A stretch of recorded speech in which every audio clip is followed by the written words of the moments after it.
It can be easy to lose hope in a world filled with chaos.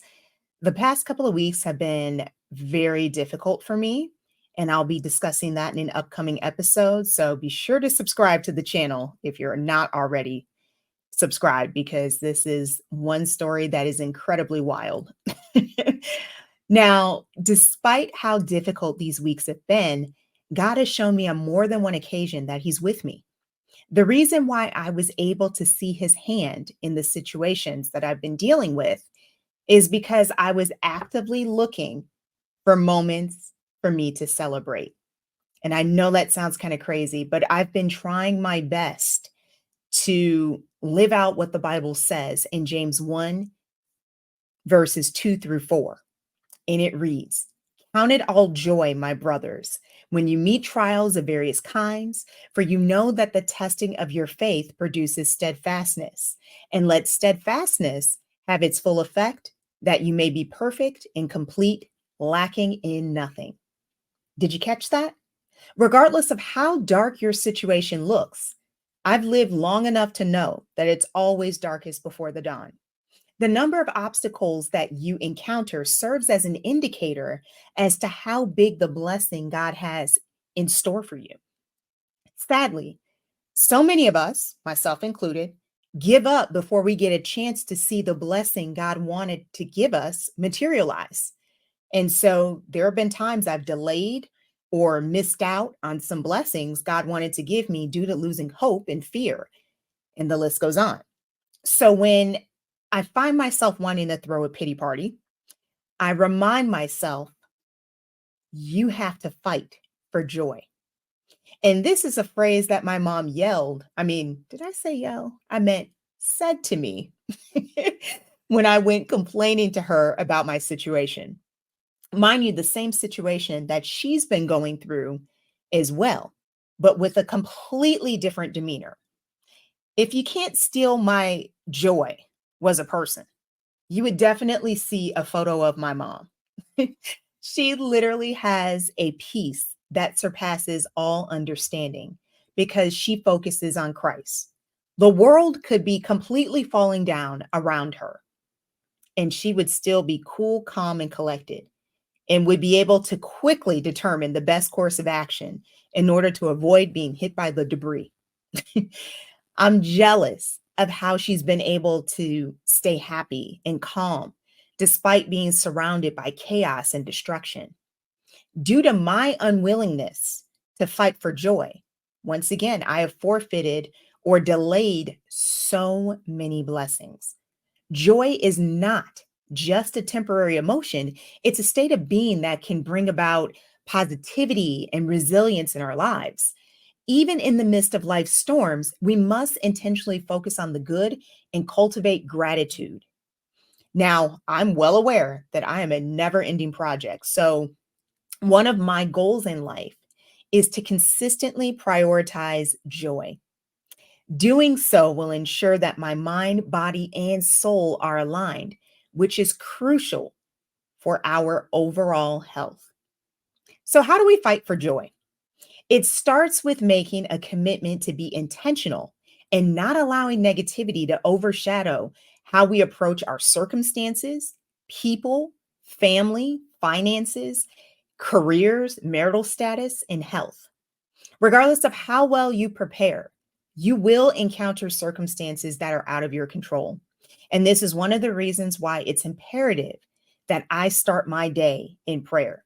I couldn't imagine living my life without Christ, because whenever I find myself going down the rabbit hole of despair, I remind myself about all the other fiery darts Satan threw at me, but Christ didn't allow to penetrate my shield of faith. And that's Ephesians 6:10 through 11. Okay, so that will definitely get you feeling in a more appreciative mood real quick. Remember, as Christians, if we're not in sin, God does not allow us to endure more than what we can bear. In fact, He causes all things to work together for our good if we put Him first. None of the situations we undergo will be in vain. However, one thing that I have noticed is that if we live our lives on offense more than defense, we will be a lot happier. I go into that analogy a lot more in a video called How to Handle Retaliation with Strength. And it's either going to be here or here. So just check. Too many of us live our lives complaining about what is done to us. And I get it. Life is unfair. There are systems in place that I don't foresee changing in my lifetime. Since this is the case, what are you going to do to rise above those obstacles? For me, I know God has already made plans for me and causes me to lean on Him even more and ignore what random people have to say about how I live my life. Now, I'm not about to buy things I don't need with money I don't have to impress people I don't like. This is why I'm very picky about the people that I allow into my world. Who we surround ourselves with will influence what we believe, think, and feel. The words we allow people to speak and accept play a major role in shaping our world. Life and death are in the power of the tongue because words matter. And this is why I don't accept whatever nonsense people project. Insecure people love to place limitations on people they feel threatened by because your success reminds them of their failure. Rather than put in the work to achieve their own goals, they would much rather prevent you from achieving yours. Yet, so many of us, myself included, have still tried to please these types of people. Now, I think we do this deep down because we all want to belong to a family, right? We're constantly bombarded by negativity from people who really shouldn't matter. So it's only natural that we seek refuge among our family. However, the term family is relative. If that person isn't living up to their title of mother, brother, sister, father, cousin, whatever, then you need to make sure that you don't allow this person to contribute to your world. Family is more than blood. Families are made up of people who have your best interests at heart. They tell you the truth, even when it hurts. They want you to achieve your dreams and will help you remove anything that prevents you from doing so.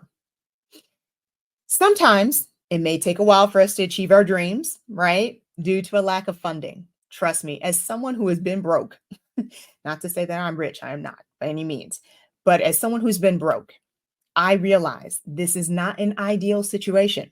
Okay. However, you don't have to allow being broke to cause you to lose your joy. During my broke periods, I became super resourceful. I couldn't pay for the services I wanted to purchase. So I took that time to invest in myself to learn those skills. Shout out to the School of YouTube because I learned a lot from this platform.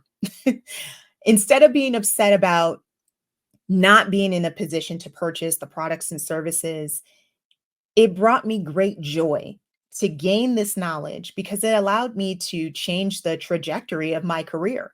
Learning new skills allowed me to create new opportunities for myself. It gave me a sense of freedom, knowing that I had the ability to leverage these skills in order to help motivate others in their goals. This is going to sound kind of crazy, but one of the main reasons I attribute to the ability to have joy is because I embrace my marital status. Now, my marital status is single. A lot of people would be like, oh my goodness, I'm so sorry for you. And it's like, you don't have to feel sorry for me. I am perfectly happy being single. Being single and not having any children has allowed me the opportunity to pursue so many different passions that I, quite frankly, I knowing who I am and my personality and everything, I just would not have been in a position to be where I am um, if I were perhaps, married with children. Now, I'm still open to the possibility of getting married, but it's not, um, it's not something that I have to have. It's just not. And as far as kids goes, love them, but I don't want them. All right. So I have come to terms with where I am in my life, and I know it's very different than what society deems as happiness. But again, because I have rejected society's norms in general, in terms of the whole marital status thing, I have found so much more joy in my life because now I'm like, there's this imaginary pressure off of my shoulder that I put on myself, by the way. My mom has never in any way, shape, or form, been one of those parents that's like, you gotta get married to have kids. She's never been like that. So I go into this a little bit more in another video that I'll link somewhere in here, but that's another reason in another area that we need to really think about incorporating into our desire to have joy is where are we in our marital status? And so many people that are single oftentimes despise their marital status as single. So that's one of the reasons why I brought that up. And last but not least, another area that we need to make sure that we are having joy in is our health. Health is something that we tend to put on the back burner when we're going through trials and tribulations and things of that nature. But it's one of the things that needs to be put in the forefront because you cannot pour from an empty cup, right? So if you're not taking care of your health, you're not going to the gym, you're not, um, and you don't have to necessarily go to the gym, but you know what I mean, like working out at home or going to the gym or just making sure that you're having at least 30 minutes of some sort of activity of exercise is going to place you in a position to do so many more things that you're going to want to be able to do in the future. So you have to take care of your body now so you can be in a position to do some of the things that you wanted to do in the future. You don't have to wait for retirement to enjoy your life. You can enjoy your life right now, but you need to make sure that you're taking care of your health first. That is very important. And there's all sorts of aspects of health, right? So we've got our physical health. We need to take care of our mental health. Again, that's why I was telling y'all, get rid of the toxic people, whether they be family, whatever. Just get rid of them from your life completely because, you don't want unnecessary people in your life stealing your joy, okay? Because you only get one life. And here's the funny thing with health. In terms of health, there are so many little things that you can do, to really boost your mood. And so one of the things I like to do is, I enjoy every now and then going to get my nails done, right? Getting my hair done. Or, here's another thing. I'm doing a sponsorship with Love Me Hair. If I want to change up my look, I can, hey, put on a wig and call it a day and just pretend that you're somebody different. Whatever you got to do to make sure that you are enjoying your life and having your, making sure that you're putting your health first is going to place you in a better position to do all the other things that we just spoke about. So, in the event that you are in a situation that you're just like, "Ugh, I just don't know what else to do," I want to encourage you to fight for joy. So, this is actually going to be a two-part series. So, I think this video is just going to be Fight for Joy Part One. And next episode, I'm going to focus a little bit more on how to fight for joy in business, because I think that, a lot of what I discussed today could easily apply to business, but I really want to go into a little bit more detail regarding that. So be on the lookout for the next video, how to fight for joy in business. And I thoroughly hope that you enjoyed today's episode. In the event that you feel that there's someone else that could benefit from seeing this content, be sure to share it with your friends, like the video, and be sure to subscribe to the channel. And remember, if you're everything to everyone, then you risk being no one. You never know who you will inspire. See you in the next video.